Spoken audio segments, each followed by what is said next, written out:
अरिहन्ताणम्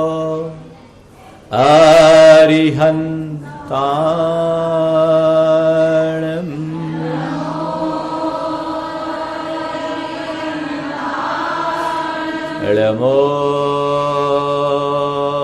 सिद्धा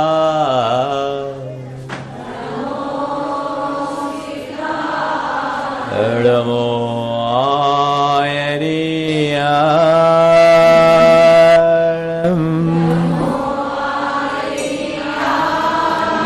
नमो उवज्झाय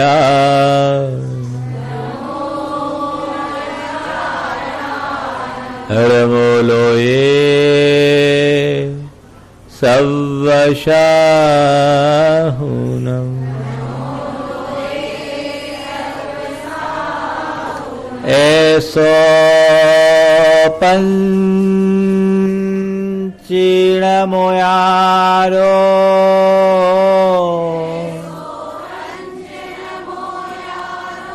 सव्वपावपणाशनो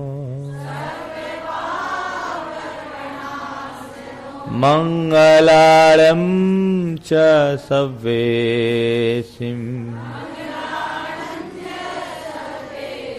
पढ़मं होय मंगलम्।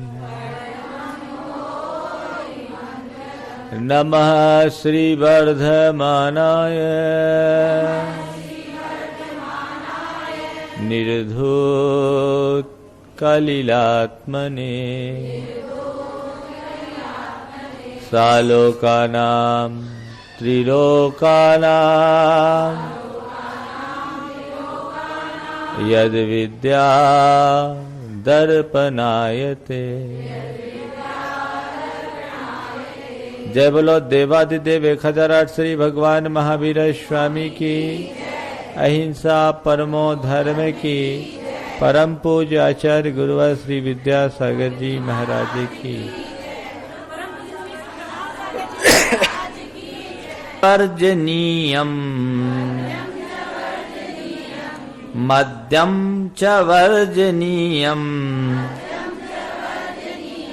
जिन चरणों शरण मुपयात है।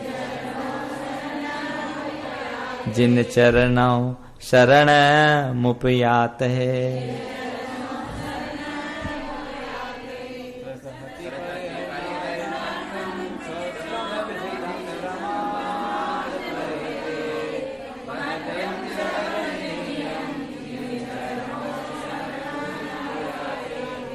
जिन चरणों शरणम उपयाते, जिन्होंने जिनेंद्र भगवान के चरण युगल में शरण प्राप्त की है, जो जिनेंद्र भगवान की शरण में रहने वाले हैं, ऐसे लोगों को त्रस हति परिहरणार्थम, त्रस जीवों की हति यानी हत्या के परिहरणार्थम यानी परिहार के लिए क्षौद्रम मधु शहद और पिशितम यानी मांस तथा प्रमाद परिहृत्य प्रमाद के परिहार के लिए मद्यम च मद्य यानी शराब या मादक पदार्थ वर्जनीयम छोड़ देने योग्य है, छोड़ देना चाहिए। किसको?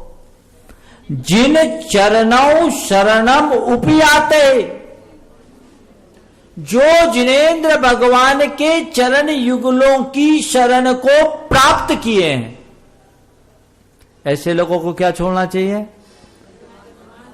मधु और मांस। किस लिए? त्रस जीवों की हिंसा से बचने के लिए। और मद्य किस लिए? प्रमाद से बचने के लिए। छोड़ना ही चाहिए। आप लोग जिनेंद्र भगवान के चरणों की शरण को प्राप्त हो कि नहीं हो? हाँ, प्राप्त है, सब प्राप्त। यहां तो सबका त्याग पहले ही हो चुका है, ये कसौटी दे दी। लेकिन कुछ लोग हैं जो अभी भी मुख शुद्धि नहीं कर पा रहे हैं। छोड़ो, जिनेंद्र भगवान के चरण की शरण को प्राप्त करने का सौभाग्य मिला है, तो जिन हाथों से जिन चरणों को छूते हो, जिन हाथों से गुरुओं की सेवा करते हो, उन हाथों से मद्य मांस और मधु का स्पर्श कलंक है, कतई मत करो, छोड़ो। त्रस जीव के विघात से बचने के लिए मधु, जैन परंपरा में शहद का उपयोग तो पूरी तरह से वर्ज्य, शहद का प्रयोग करते नहीं, लेकिन बहुत सारी औषधियों में आजकल शहद का उपयोग होने लगा। बहुत सारे बिस्किट्स वगैरह में भी अभी महाराज जी ने पूरी खोज की है, शहद का प्रयोग होने लगा है। शहद में जीवों का पिंड है, असंख्य जीव राशि होती है, असंख्य जीव राशि। अगर आप सच्चे जिनेंद्र भगवान के अनुयायी हो तो जिन में भी शहद जैसी चीज है इसका प्रयोग मत करो, त्याग। पता लगा करके लो, उसके कंटेंट्स देखो, इंग्रेडिएंट क्या है ये देखो, लिखा रहता है।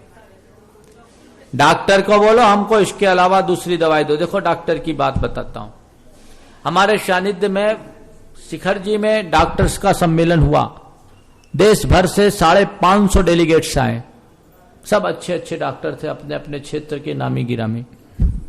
उन्हीं डॉक्टरों के कॉन्फ्रेंस में भोपाल के एक बहुत बड़े डॉक्टर, डॉक्टर राजेश जैन, उन्होंने एक बहुत अच्छी बात कही सारे जैन डॉक्टरों को, कि हम लोग चाहें तो सारे पेशेंट को हिंसा से बचा सकते हैं। हेमोग्लोबिन के लिए जो डेक्सोरेंज जैसा सिरप देते हैं वो है क्या, 95% खून है, कत्ल खानों के खून से बनता। चित्र भले सेब का और ऑरेंज का लगा रहता उसमें, पर 95% खून से बना होता। डॉक्टर राजेश ने कहा कि ये हम लोग लिखते क्यों हैं, दो चीजें, हेम और ग्लोबिन। हेम के लिए और भी बहुत सारी चीजें, ग्लोबिन हम पचा नहीं सकते तो ये देते क्यों है, प्रिस्क्रिप्शन में देने की जरूरत ही नहीं है। इनकी जगह उन्होंने 2 दवाइयों का नाम लिया जो बिल्कुल सिंथेटिक है, फेरस परफ्यूमरेट या फेरस सल्फेट, सिंथेटिक दवाइयां, आप ये लिखिए, फेरस परफ्यूमरेट या फेरस सल्फेट। आप चिकित्सकों से कहिए हर चीज का अच्छा सब्स्टिट्यूट है। डॉक्टरों से कहिए कि ये दवाई हम नहीं लेंगे, आप हमको दूसरी बदल करके दीजिए, डॉक्टर लेगा। और ऐसा नहीं है कि जो दवाई डॉक्टर ने लिखा उसको खाने से ही आप ठीक हो गए। हम साधुओं को भी तो बीमारी होती है, हम लोग कैसे ठीक होते हैं, आपसे जल्दी ठीक होते हैं, आपसे जल्दी ठीक होते हैं। आप दिन में 10 दफे दवाई खाते हैं, हम 1 दफे खाते हैं, वो भी शुद्ध आयुर्वेदिक, और आयुर्वेदिक में भी अधिकतर काष्ठ औषधि, घास फूस। लोग कहते हैं घास फूस में क्या रखा, जो घास फूस में हो किसी में नहीं, ठीक होते हैं। ध्यान रखना, स्वास्थ्य लाभ में औषधि की भूमिका जितनी है उससे ज्यादा भूमिका पुण्य और पाप की है। परिणाम अच्छे रखो, अंतरंग में देवता रखो, सब कुछ ठीक हो जाएगा। ऐसा नहीं है कि आपको औषधि के निमित्त लेना ही पड़े, हम मर जाना पसंद करेंगे लेकिन अपने नियम को तोड़ने के लिए तैयार नहीं। दृढ़ता रखो। ऐसी कोई बीमारी नहीं जिनकी शुद्ध शाकाहारी औषधि आज की तिथि में नहीं है। अभी तो एड्स के लिए भी एक दवाई निकली है जो किसी पौधे के माध्यम से बन रही, अभी कुछ दिन पहले अखबार में आया। तो ये कहने का तात्पर्य है जो मूलतः वनस्पति जन्य या प्राकृतिक स्रोतों से निष्पन्न है, हम उन चीजों का सेवन करें। जो पशु स्रोत से, प्राणी जन्य स्रोत से है, उस चीज का हम परहेज करें। नहीं कर सकते क्या? सब कर सकते हैं। और थोड़ा संयम से रहोगे तो ऐसे दवाइयों की जरूरत ही नहीं पड़ेगी। किसमें करते हैं? सुनो, होम्योपैथी के अल्कोहल का जो सिस्टम है वो मैं बता रहा हूं। जबलपुर में एक डॉक्टर आर के जैन है जो मेडिकल में एमडी मेडिसिन थे। उनने अपने मेडिकल की प्रैक्टिस, एलोपैथ की प्रैक्टिस छोड़ करके होम्योपैथी की प्रैक्टिस चालू की है और बहुत लब्ध प्रतिष्ठित चिकित्सक। उन्होंने आकर के कहा कि महाराज जी, हमारी होम्योपैथी की दवाई में अगर अल्कोहल का कोई यूज होता है तो केवल पोटेंशिएट करने के लिए होता है, और आप हमारी एक होम्योपैथी की हम जो गोली दे रहे हैं, एक बुरा हमको दीजिए जिसमें हम अपनी मेडिसिन डालते हैं, और एक बुरा आप सामान रखिए, और मेरी मेडिसिन को डालने के आधे घंटे बाद दुनिया के किसी भी लेबोरेटरी में चेक कर दीजिए और कोई बता दे कि ये असली बुरा है और ये मेडिसिन वाला बुरा है, अंतर बता दे तो मैं मान जाऊंगा। उनका कहना था कि जैसे आप अदरक के सोंठ बन जाने के बाद उसे स्वीकार कर लेते हैं, ऐसी सूखी होम्योपैथी औषधि लेने में कोई बुराई नहीं। लेकिन होम्योपैथी में 14 ऐसी दवाइयां हैं जो जीवों से बनती, तिलचट्टा काकरोच आदि से बनती है, वो नहीं लेना। बता दोगे आप, डॉक्टर को बोलोगे तो सब ठीक हो जाएगा। सब जानता है डॉक्टर कि हमको वो दवाई मत दो, सबका लिखा रहता है। डॉक्टर थोड़ा भी समझदार होगा तो कर लेगा। हाँ, लिस्ट है, बाबा जी के पास लिस्ट है, ले लेना, सारी व्यवस्था है यहां। कहने का तात्पर्य यह है कि हम पैथी से नहीं बंधे हैं, अहिंसा से बंधे हैं। सारी आयुर्वेद की दवाइयां शुद्ध नहीं है और सारी एलोपैथ की दवाइयां अशुद्ध नहीं है। हमको पैथी से प्रयोजन नहीं, हमको अहिंसा से मतलब है। तो त्रस के विघात से बचने के लिए शहद और मांस। अब मांस की कहानी क्या बताऊं, कई बार चर्चाएं हो गई। आज अगर आप सच्चे अर्थों में जिन धर्म के अनुरागी हैं तो जितने भी ब्रेड और बिस्किट्स है, टॉफीज है, सबका त्याग कर दो। एक भी ऐसी नहीं है जिसमें कोई प्राणीजन स्रोत नहीं है। क्यों महाराज? सबका जो ई नंबर है 371, 372, 631, 422, ये कॉमन है, और ये सब चर्बी, अंडे की जर्दी और मांस आदि जैसी चीजों से मिली हुई। जितने भी है सबका ई नंबर चेक करिए और गूगल में सर्च कीजिए, पता लग जाएगा। अभी महाराज जी ने बहुत पूरा फिर से खोज करवाई है। देख के एक भी बाजार की बिस्किट खाने वाला शुद्ध अहिंसक नहीं हो सकता। महाराज आप तो बहुत दुविधा में डाल दिए, क्या करें? धर्म पालना है तो मेरी बात मानो, और पाप कमाना है तो कर ही रहे हो। अगर हिंसा से ग्लानि है, पाप से बचने का भाव है, छोड़ो, घर में बना के खाओ ना बिस्किट। बनता है कि नहीं बनता? हम लोगों को भी तो कभी कभी आप लोग खिला देते हो। असली चीज खाओ। देखो कितनी कुशलता है, बिना बूरा का बिस्किट हम लोग खिला देते हो, बिना मीठे का बिस्किट हम लोग खिला देते हो, तो आप नहीं खा सकते क्या? कहने का तात्पर्य यह है कि इन सब चीजों का परित्याग कर दो, एक बहुत बड़े पाप से बच जाओगे। नहीं महाराज कैसे चलेगा? तो आप जानो, अभी तो जैसे तैसे चल जाएगा, जब इसका पाप सामने आएगा तब पता लगेगा कैसे चलेगा। तो त्रस जीवों के घात के लिए, घात से बचने के लिए मधु और मांस।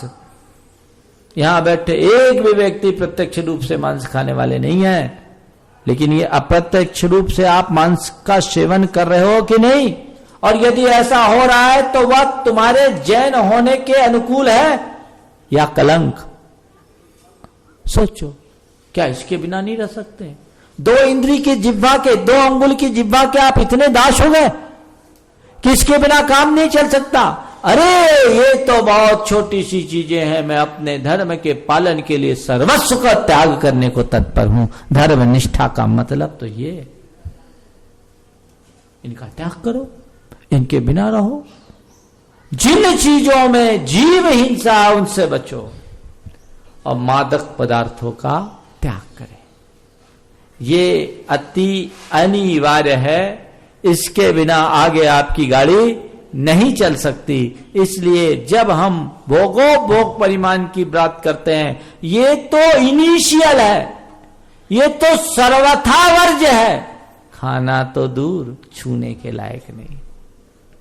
इनको तो त्याग करो ही, मद मांस और मधु का, तीनों मकार का त्याग करना। इसका त्याग करो, इसके अलावा और क्या त्याग करो। देखो, अल्प फल बहु विघाता, अल्प फल बहु विघाता, मूलक माद्रानी श्रृंगवेरानी,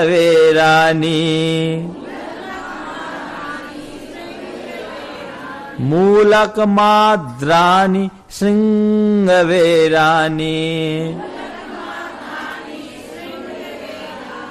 नवनीत निम्ब कुसुमम, नवनीत निम्ब कुसुमम, कैतक मित्तेव मवहेयम, कैतक मित्तेव मवहेयम।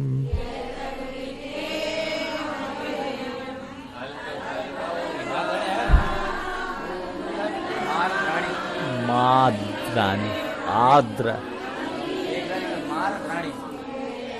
माद्रानी, आद्र बोलते हैं ना, आद्र, मूलकम आद्रानी, आर्द्रानी बोलेंगे। आ में रेफ है, वो साइलेंट रहता है। आद्र बोलते ना, आद्र, मूलकम आद्रानी, द्रा लिखते हैं, ऊपर रेफ रहते हैं, बोलते हैं आद्रानी, आर्द्रानी नहीं बोलते, आद्रानी। अल्प फल बहु विघाता, अल्प फल यानी थोड़ा फल, और बहु विघादात, बहुत त्रस्त जीवों का विघात होने से, थोड़ा फल हो और ज्यादा नुकसान। मूलकम, मूलक यानी मूली, आर्द्रानी, क्या बोलेंगे, आर्द्रानी, यहां बोलेंगे मार्द्रानी, आर्द्रानी श्रृंगवेरानी, आर्द्रानी यानी गीली, क्या, श्रृंगवेर यानी अदरक, सोंठ नहीं, अदरक, गीली। इसी में हल्दी भी ले लेना, गीली हल्दी, गीली अदरक। नवनीतम मक्खन, निम्ब कुसुमम नीम का फूल, और कैतकम यानी केतकी यानी केवड़ा का फूल। इति अवहेयम, ये भी छोड़ने लायक।